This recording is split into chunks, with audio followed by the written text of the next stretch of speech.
Arizona State University three-peats. This will be their fourth victory.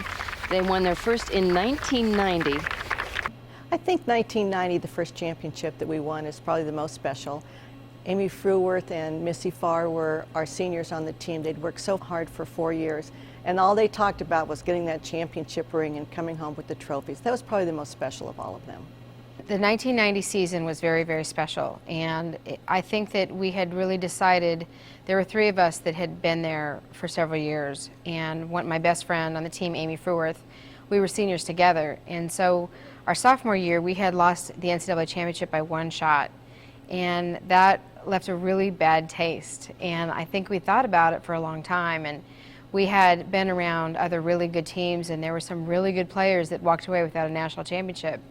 And I just really thought that once we got to our senior year, we had a really good freshman named Brandy Burton, who ended up being Player of the Year and won everything she looked at.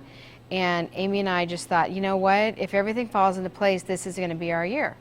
And it was just such pure joy to finally win and to really give Coach V the win that I had always thought she deserved. And really, until you win a national championship, you don't get that acknowledgement for being a great coach. I've heard other coaches say, when we'd see you get out of the van, we were just so intimidated because you just had a special walk. All your players had such a special walk about them. But I think, again, when you have confidence and you're used to winning, that you bring that presence to the golf course, and certainly you have that aura about you. I think we raised the bar, and then the teams behind me just continued on and played amazing. And we, in the 90s, I think it's 1995, have the best team ever put together. It still has not been equaled in winning as many tournaments as they did, and their scoring average.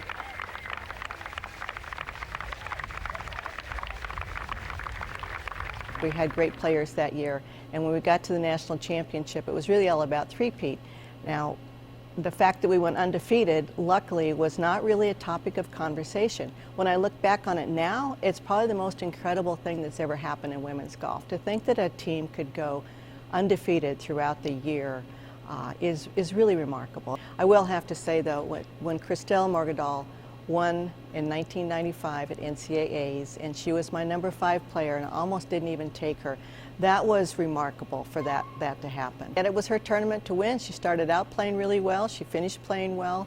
She had to make a really long putt in the last hole in order to win it, and she was in shock. She was surprised, and we were all happy for her. It was a very special moment in college golf.